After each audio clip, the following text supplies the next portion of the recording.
Hoje, nas nossas conversas com a FDTE, eu tenho o grande prazer de apresentar o professor doutor Flávio Greenspan, que tem uma longa e muito fértil trajetória, tanto dentro da universidade, ele foi professor titular da COP e da UFRJ,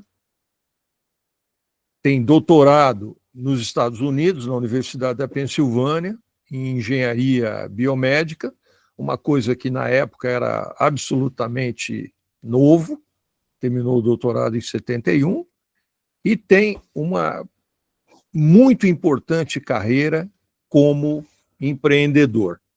Uma das coisas que eu gostaria de citar é que ele foi presidente da Motorola do Brasil durante 10 anos, uma empresa tão importante. O professor Flávio é uma pessoa muito criativa, tem muita coisa a nos oferecer. Então, a gente vem conversando a respeito dessa entrevista.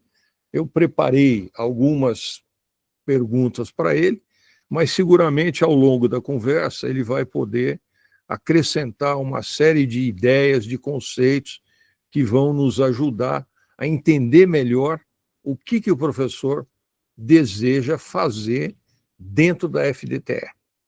Então, em primeiro lugar, professor, agradeço muito a sua disponibilidade, generosidade para estar conversando com a gente. Muito bom, vamos começar. Então, eu queria que o senhor começasse a falar sobre o que é empreendedorismo e o que é uma startup. Como é que a gente caracteriza uma startup contemporaneamente? Bom, obrigado, Thales, pela oportunidade e tenho o maior prazer em estar conversando com você. E eu queria mencionar que eu vou dar uma visão, uma linha de raciocínio que eu utilizo nas minhas atividades e, de maneira nenhuma, eu quero dizer que é a única maneira que pode ser interpretado tudo isso. Existem vários conceitos que estão sendo usados hoje. De certa maneira, essa coisa de startup, empreendedorismo, virou arroz de festa, todo mundo faz. Então, é bom que cada um possa explicar por que resolveu seguir um caminho e não isso que está sendo feito em geral.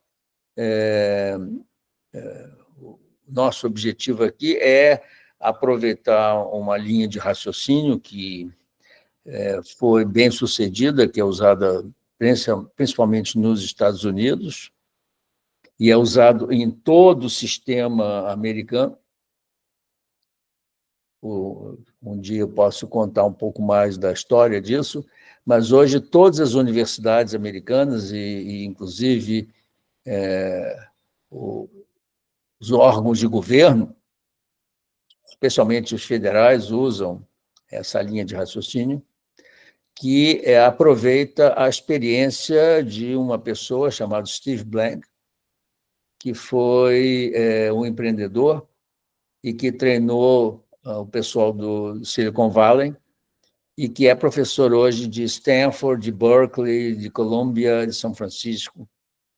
Então, é uma pessoa bem conhecida nos Estados Unidos e ele foi chamado pelo governo americano para adequar o que ele treinava, o pessoal do Silicon Valley, para se adequar à realidade das universidades americanas, que são universidades de pesquisa, que fazem pesquisa em áreas básicas. Então, e não era pessoal de negócio, né? Então, ele teve que adequar e usar a sua experiência para poder desenvolver essa metodologia. E a gente usa isso como ponto de partida. Então, dentro dessa metodologia, a startup ela não é uma empresa, Então, essa é, inclusive, uma grande diferença entre essa metodologia e a maioria das outras, as outras que estão sendo usadas no Brasil. Todo mundo treina startup como se fosse, faz empreendedorismo como se fosse uma empresa. E nós partimos do princípio de que startup não é uma empresa. Então, essa que é a primeira grande distinção. Então, startup não tem business plan, startup não tem secretária, não tem equipe, não tem nada disso. Startup, a definição é bem simples. É uma organização temporária, e, por menor, é temporária porque ela acaba quando você cria a empresa. Ela não é uma empresa. Então, eu vou repetir isso várias vezes. Startup é uma organização temporária que visa achar o modelo de negócio. De novo, a distinção da empresa, a empresa executa o modelo de negócio. A startup não executa nada. A startup procura o modelo de negócio. Que modelo de negócio que a startup procura? Que seja escalável, repetitivo e lucrativo, para que ela possa gerar um negócio que cresça muito. A startup foi feita para crescer muito. Se não cresce muito, não vale a pena seguir o caminho da startup. Já monta a empresa, uma pequena empresa, e você consegue sobreviver com essa pequena empresa. Se você quer montar uma startup, é para correr o risco de ela precisar crescer muito e seja repetitivo e lucrativo. Por que a gente quer que ela cresça muito? Porque a gente quer que ela atraia capital, que ela se integre na Bolsa de Valores, abra capital, ou que ela seja comprada por alguém que já tem uma estrutura que possa crescer, mas ela foi feita para crescer muito. Então, o startup, de novo, é temporário, busca um modelo de negócio, busca, não executa, não é preciso executar, mas tem que achar esse modelo de negócio. Então, a função da startup é achar o modelo de negócio. Então, para você achar o modelo de negócio, você vai ter que conversar com aqueles a quem o negócio está sendo imaginado, que é o cliente. E a startup não é uma fonte de ideias. A startup usa uma ideia, boa ideia, resultado da pesquisa, tudo bem, mas ela foi feita para se adequar à realidade do cliente, resolver o problema do cliente. Então, ela vai buscando como é que ela vai se modificando para se adequar ao problema que ela está vendo no cliente. Enquanto ela não achar o problema do cliente, ela não é nada, continua procurando. E no dia que ela acha, ela vira uma empresa. Já achei, já sei qual é o problema, tenho certeza, vou criar a empresa. Aí entra o outro papel fundamental na startup, que é o do empreendedor. Então, no início, o papel mais importante é o do pesquisador, da pessoa técnica, que vai ter que se adequar à realidade do cliente. Como é que ele faz isso? Ele vai mudando o que ele já tinha proposto, a ideia inicial, até que ele ache o modelo de negócio escalável, repetitivo e lucrativo. Então, essa que é o conceito da startup. Pergunta, professor. Pois não. A ideia que a maior parte das pessoas tem a respeito de uma startup é de que se reúnem ali algumas pessoas que têm experiência, jovens, idealistas, querendo ganhar dinheiro, e desenvolvem uma ideia e oferecem. Mas, aparentemente, pelo que o senhor nos disse, não é essa a ideia. É o seguinte, é claro que o nome startup, você está criando alguma coisa. Sim. Então, ele em inglês é misleading, ele é um truque.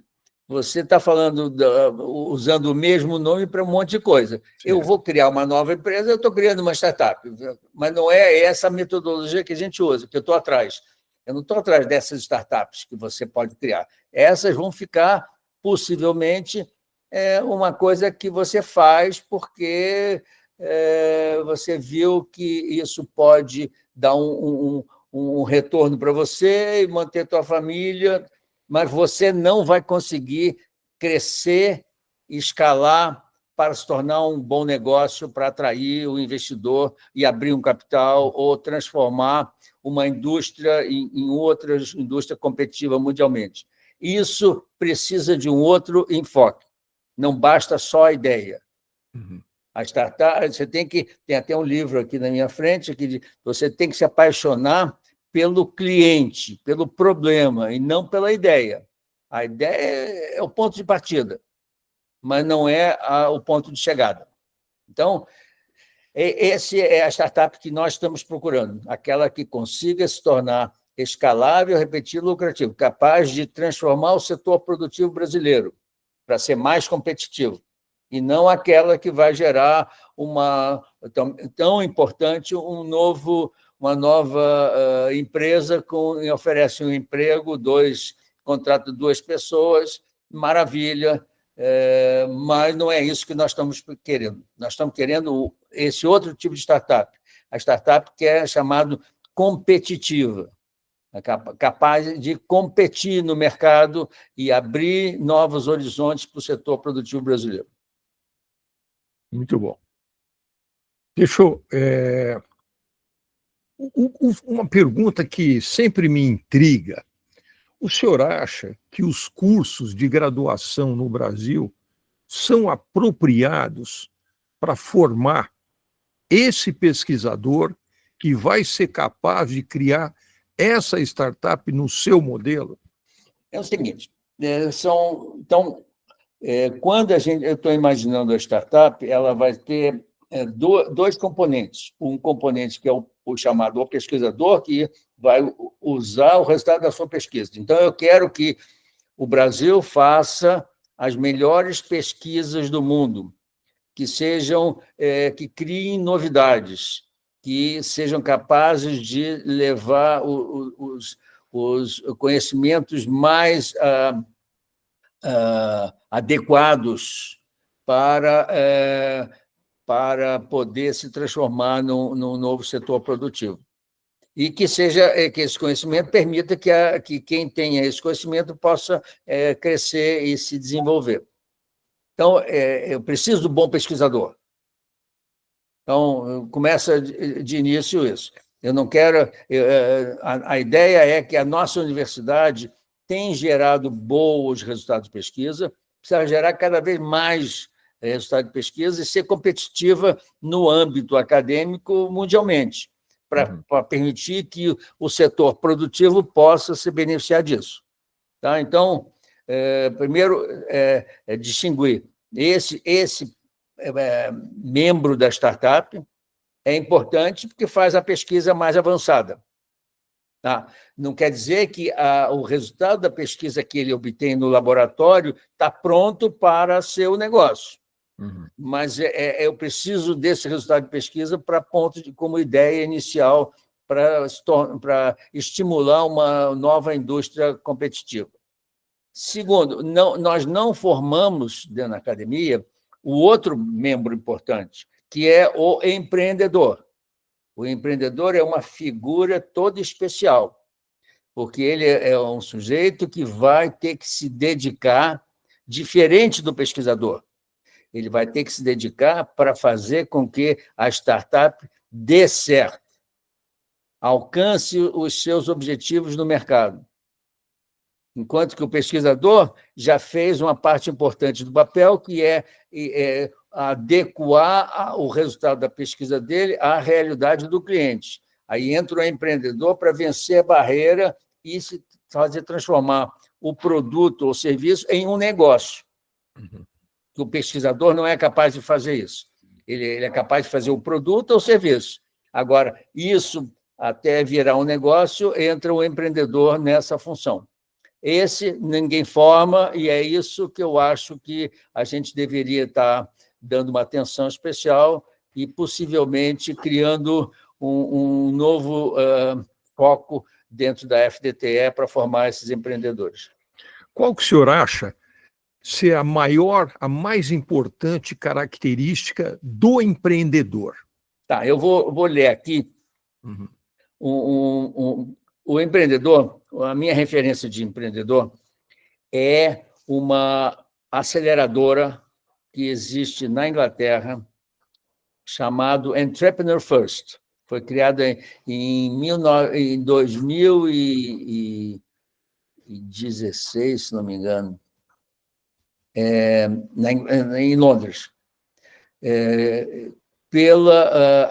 por duas pessoas que saíram da uma consultora conhecida mundialmente chamada McKinsey. Sim.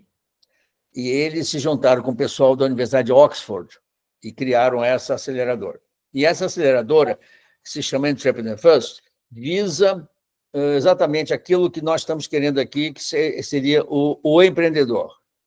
Então, eu vou ler para você as características do empreendedor, para você entender quais são o foco daquilo que a gente está procurando. Esse empreendedor tem 9 aqui, a seleção que eles fazem para quem pode ser empreendedor é o sujeito que desenvolveu ao longo da sua vida algumas características. Então, a primeira delas, Entrepreneur Drive. Então, ele desde criança, ele quer ser empreendedor. Ele quer fazer coisas novas. Ele quer... Não é só o cara que quer criar um novo negócio, mas ele é resolver um problema que tem impacto mundial usando soluções inovadoras. Ele é um cara de novidade, empreendedor. Segundo, tem conhecimento básico para poder conversar com o outro membro da equipe, especialmente em desenvolvimento de software, inteligência artificial, engenharia. Então, ele é um sujeito que tem conhecimento básico, ele não é o especialista, ele tem um conhecimento básico. Terceiro, curiosidade intelectual. Ele é um cara que está sempre querendo aprender, está sempre querendo explorar novas ideias. Quarto, demonstrou habilidade de resolver problema, porque a startup é uma fonte de novos problemas. E ele tem que ter essa habilidade de pensar criticamente, criativamente, analiticamente, para encontrar soluções inovadoras para resolver problemas complexos. Então, ele tem que saber ter essa habilidade de enfrentar os problemas. Seja capaz de trabalhar em conjunto com a equipe, tem ambição e tem uma visão, ele quer ficar rico, ele tem uma ambição de ter um resultado de longo prazo que vai transformar o desejo dele em realidade. E a mais importante, talvez, de todas as características, ele tem que ter resiliência, porque ele vai ser confrontado com inúmeras dificuldades e ele tem que ser capaz de enfrentar. Ele não é do tipo um pesquisador, hoje, que tem um refúgio, ou seja, as dificuldades começam a ficar muito graves, ele então volta para a academia. Não, esse daí tem que ser capaz de enfrentar todas que aparecerem, inclusive aquelas que podem parecer ser contra o sistema. Ele tem que ir contra o sistema em cima daquilo que ele acredita e que ele quer obter. Ele deve ter conhecimento relativamente bom do mercado e capacidade de potencial de liderança para enfrentar todos esses problemas. Então, são 9 características que a gente espera que esse empreendedor tenha. E, em cima disso, a gente vai burilar o seu conhecimento para se adequar a enfrentar a realidade que ele vai estar confrontado, das startups, mas ele não precisa ter a ideia. Eu não preciso. A ideia vem do. Ele pode buscar a ideia junto com o pesquisador, onde ele estiver. Então, a ideia seria, com a FDTE, de procurar pessoas que têm essas características. Nós temos que fazer uma seleção de onde está esse sujeito. Possivelmente pode estar fazendo o curso de engenharia. Vejo potencial grande nessa área. Então, ou na área tecnológica, em todas as áreas tecnológicas, e que tem essas características. Nem todo mundo tem essas características. A gente está procurando alguns que têm essas características, que depois eles vão ser colocados junto com os pesquisadores para escolher uma ideia que seja mais importante, que traga resultados mais interessantes, né? E ele ser o líder desse processo de levar a startup para crescer, que a função dele é transformar o produto e serviço em negócio, para que todos queiram investir nessa startup. É assim que ele pretende, ele vai poder crescer. Quanto tempo o senhor acha, aproximadamente, seria a formação desse novo empreendedor? É o senhor seguinte, acha razoável? o empreendedor, se a gente conseguir focar nessas características, selecionar pessoas com esse potencial, ele vai estar fazendo, possivelmente, faculdade. Sim. Eu não vou criar uma outra profissão para ele, né? Mas eu vou dar para ele a oportunidade dele poder se transformar num empreendedor naquela área onde ele vai se juntar ao pesquisador. Então, eu não estou pensando que ele vai precisar de um curso especial adicional. Ele pode, durante o curso dele da engenharia, ele vai poder fazer uma preparação para conhecer a metodologia, saber onde é que ele entra, o que ele tem que fazer, como é que ele pode fazer com quem que ele tem que se juntar para poder dar certo. Então, eu não estou pensando aqui de fazer como é feito nos Estados Unidos, induzir esse sujeito a largar tudo para se transformar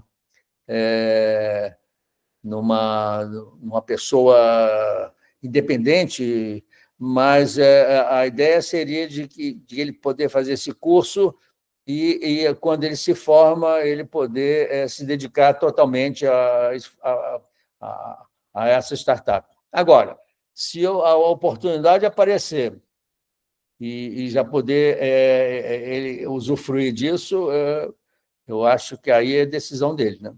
Claro. Mas, naturalmente, estudantes de outras graduações, além da engenharia, podem se candidatar a esse tipo de formação. Pessoal da administração, da economia, de tecnologia em geral, um biólogo. Não é uma coisa exclusivamente para engenheiros. É o seguinte, olha, vamos lá, o chamado, o parceiro, o pesquisador, que desenvolve a ideia, pode vir de qualquer área, certamente. Agora, o empreendedor, ele precisa entender o papel dele, que é de liderar a startup, para transformá-la num negócio que seja escalável. Então, ele precisa ter essas características, essas características são, talvez, melhor equacionadas, né? Mas pode estar em qualquer lugar, eu concordo com você. Ele pode estar na administração, por acaso, por algum motivo, ele está fazendo administração. mas não é o processo do gestor. Não estamos procurando aqui o gestor. Sim. Ele não é o gestor da empresa que já cresceu. Ele é o sujeito que vai fazer a empresa crescer. É muito importante o senhor enfatizar bem que startup não é empresa. Não é empresa. Não é, porque a gente fica com a ideia de que a startup já é uma coisa que tem lá Pronta. secretária, Já tem secretário. Escritório. Inclusive, não tem, só tem os 2 caras. Por isso que eles têm que trabalhar 24 horas por dia. Só eles 2 vão fazer a startup dar certo ou não dar certo. Se der certo, ela vai atrair o capital. O capital, você tem que fazer uma coisa tão boa, mas tão boa, que o ideal seria que o capital procurasse você, Sim. que quer investir em você, ou uma empresa quer comprar você. Então, essa oportunidade tem que fazer de ser alguma coisa única, que seja competitiva. Como é que nos Estados Unidos as startups se apresentam? Como é que elas se tornam conhecidas de maneira a estimular ou a provocar esse desejo de receber investimentos por conta de alguém? Olha, lá, que é um sistema muito mais maduro que o nosso, né? Existem algumas organizações, eu vou citar uma delas, que é a mais antiga aceleradora nos Estados Unidos, chamada Y Combinator. O Y é Y Combinator. Eles já formaram milhares de startups. Eles recebem apoio dos principais fundos de capital de risco. Então, elas são conhecidas e elas fazem apresentações ao final do programa delas. Elas também treinam startups mais ou menos na mesma metodologia, e ao final do programa, elas permitem que as startups façam apresentações para os investidores. Aqui tem gente que imita um pouco isso, mas o resultado é muito precário, né? O nosso capital de risco ainda não gosta de risco. Ele prefere coisas mais maduras, né? E não quer correr o risco do... Então, esse meu modelo não funciona. Mas lá nos Estados Unidos, as aceleradoras têm sido uma fonte importante de integração. Agora, a outra coisa que acontece nos Estados Unidos, que eu acho que no Brasil precisa se desenvolver, é a gente criar startup a partir da demanda, a partir da necessidade. Então, não a partir do resultado da pesquisa, fazer o contrário, o caminho inverso. Gerar um processo através do qual uma demanda possa estimular a pesquisa. Estimular a criação. E aí você vai aproveitar o conhecimento que existe e talvez ter que fazer alguma pesquisa, mas o mais importante é aproveitar o conhecimento para criar a startup.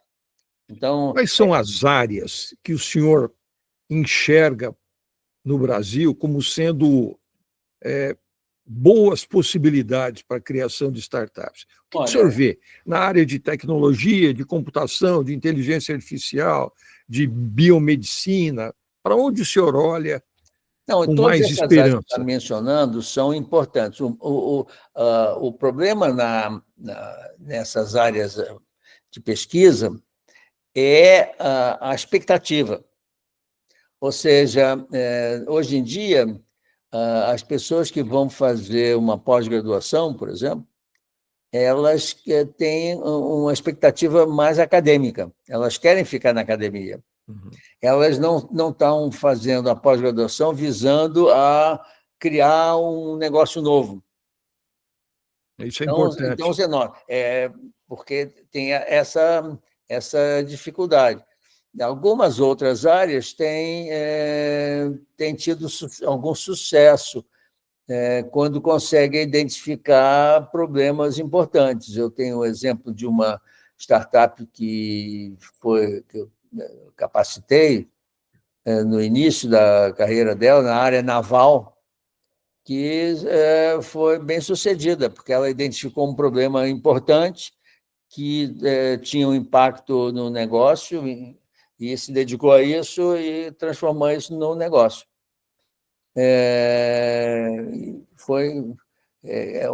Então, eu vejo que algumas áreas da engenharia têm chance muito boa de se transformar em novos negócios, né?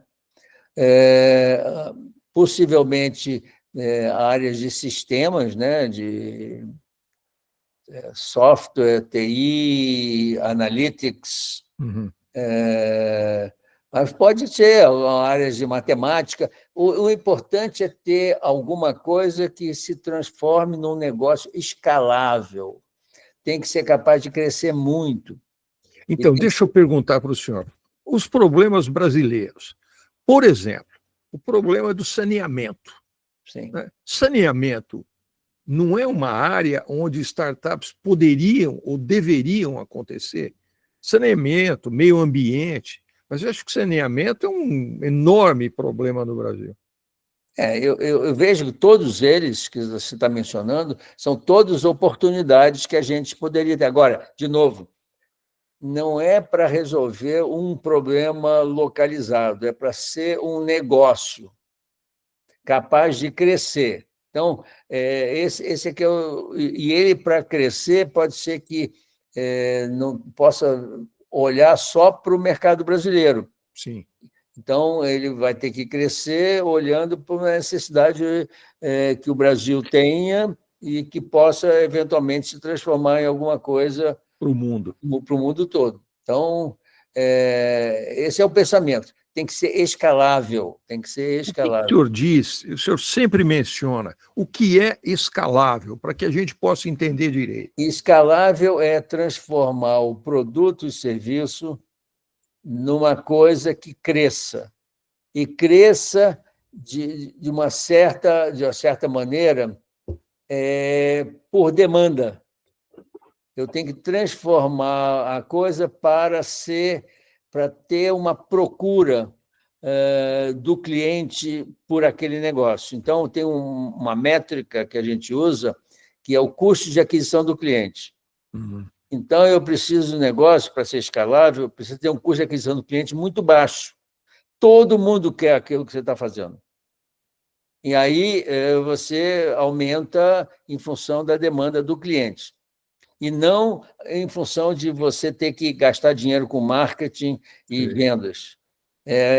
Então, obter um custo de aquisição do cliente muito baixo é uma das condições que ajuda muito a você escalar. Como é que você obtém isso? Você tem que atender o cliente, tem que fazer o cliente adorar a tua solução, adorar, porque esse cliente vai te ajudar a obter novos clientes. E aí diminui o custo de aquisição do cliente. Interessante. O senhor acha que a startup pode começar com um único cliente? Pode, idealmente, ela deve começar com um cliente, mas resolvendo todos os problemas para ele adorar a solução. É interessante. Não é vender, simplesmente entregar para o cliente e acabou e tchau. Você ter o cliente altamente satisfeito com a tua solução, de tal maneira que ele arrume novos clientes para você. É interessante essa ideia, porque muitas vezes a pessoa acha que ela tem que ter um conjunto grande de clientes, mas não é necessariamente assim. Porque é o seguinte, esse é o ponto de partida, porque quando você conversar com o capital de risco ele tem uma cabeça totalmente diferente da nossa. Ele não quer saber da ideia, ele não quer saber do cliente, ele quer saber o seguinte: daqui a 9 anos, eu te dando $1 milhão agora, você me devolve $50 milhões. Sim ou não? Não, então, tchau. Tchau. Sim, eu vou considerar. Então, os 50 milhões de dólares considera duas coisas. Uma, o crescimento, e o outro é a, a, a necessidade de você fazer frente a uma realidade. A realidade é o seguinte, que quando alguém investe, quando esses fundos investem em startups, 80% e às vezes 90% das startups não vão dar certo. Então, você, se der certo, tem que pagar por todo mundo. Sim. Então, é o seguinte, a pergunta é, você é capaz de convencer uma pessoa que tem dinheiro que você vai devolver 100 milhões, 50 milhões de dólares, porque ele botou 1 milhão, Uhum. sim, você consegue convencer, ele vai estar interessado. Se você não consegue convencer, se é só um chute, não adianta, porque ele não é bobo, Claro. ele tá querendo só escolher aquelas que têm chance efetiva de dar 50 milhões de dólares. E o senhor acha que o programa que o senhor desenvolve, vai desenvolver com a FDTE, é capaz de preparar esse jovem empreendedor, mais o pesquisador, para que eles possam falar assim, não, em 10 anos eu sou capaz de devolver os 50 milhões? É possível fazer isso de É o forma... seguinte, nós vamos ensinar para ele o processo. Nós vamos acompanhá-los para que eles possam ser bem-sucedidos. Acontece que você não tem nenhuma garantia de Claro. que esse negócio vai acontecer. Agora,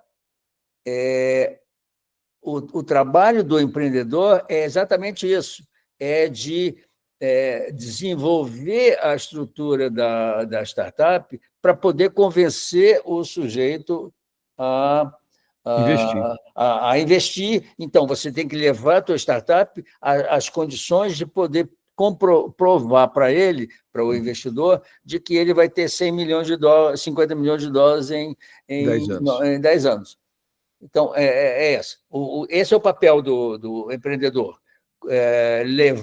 Pegar a startup, que é uma ideia que já foi avaliada pelo mercado e aparentemente é uma boa ideia, você já tem o que a gente chama de product market fit, porque existem 3 fases, 4 fases na ideia. Tem a fase da ideia, Uhum. tem a fase daquilo que a gente chama de construir o MVP. O MVP é a tua ideia mais ou menos desenvolvida que você leva para testar no mercado. Depois tem a comprovação de que, depois de validar isso, a comprovação do product market fit, que é ajuste do produto no mercado. Aí entra o empreendedor para levar esse negócio que já comprovou o product market fit para ser capaz de comprovar ao investidor de que ele tem 50 milhões de dólares botando 1 milhão. Sei. Então, é isso que é o papel dele. Ele vai ter que encontrar um custo de aquisição do cliente baixíssimo, ótimo. Ele vai ter que criar novas aplicações em cima daquilo que ele pode fazer, ótimo, o que você quiser, mas contanto que isso seja para comprovar para o investidor que... Ou seja, existem passos bem determinados, claro, dentro de uma banda de segurança, que o empreendedor tem que seguir.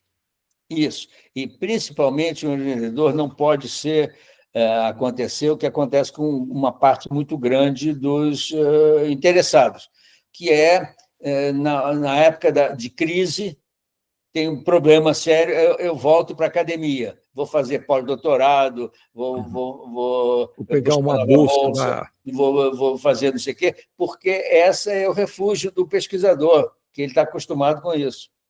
Por isso, a gente tem que pegar uma pessoa, como empreendedor, que não seja atraída por isso, esteja comprometida de levar aquilo adiante até conseguir o que ele tem que conseguir. Resiliência. Resiliência. Casca grossa. Grossíssima. Por isso é que muitas a gente não pode ficar desesperado, que muitos das startups que a gente vê hoje aqui não vão atender esse critério. Elas vão ficar pequenininhas, pequenas empresas, importantes, fazem coisas interessantes, mas não é aquilo que nós estamos querendo. Não são startups competitivas. Portanto, o escalável é um conceito fundamental para o crescimento da startup, né? É um escalável. E escalável, você vai ter que... Por isso que se você pegar alguma coisa que ninguém faz, você tem mais chance de escalar. Agora, aquilo que ninguém faz, possivelmente você vai ter que levar para o nível de ser útil, porque senão ninguém vai querer também. Claro. Tem que ser útil. Tem que ser útil. Então, você pode pegar uma tecnologia moderna, inteligência artificial, tecnologia quântica, tudo bem. Agora, você tem que fazer com que isso você ponha um dinheiro e comprove ao investidor que ele vai chegar a ter esse resultado depois. A outra opção que as startups podem ter, só para a gente não deixar isso no vazio, é ser comprado. Ou seja, ela tem consciência da evolução das empresas que estão no mercado, que um dia elas vão precisar daquilo que eu estou fazendo. Uhum. E eu tenho que antecipar isso e me dedicar para que, no dia que acontecer essa situação de que as incumbentes estão querendo evoluir para uma nova área, Deus está perto dela para ela poder me encontrar e me comprar. E não é feio ser comprado. Não, claro Ao que não. contrário, a maior parte das startups no mundo todo, elas são compradas. Aquelas que crescem são compradas, não são competidoras sozinhas, abrem capital na Bolsa. Nem todo mundo abre capital na Bolsa. E o empreendedor tem que ter clareza disso, né? Ele não pode criar amor exagerado pela própria empresa, achar que aquilo é dele, que ele criou, que ele inventou, e deve ficar com a família o resto da vida, né? Isso é bobagem. E agora o empreendedor vai passar por uma fase, ele pega uma startup que é só trabalho, não tem nem equipe, é ele e o pesquisador.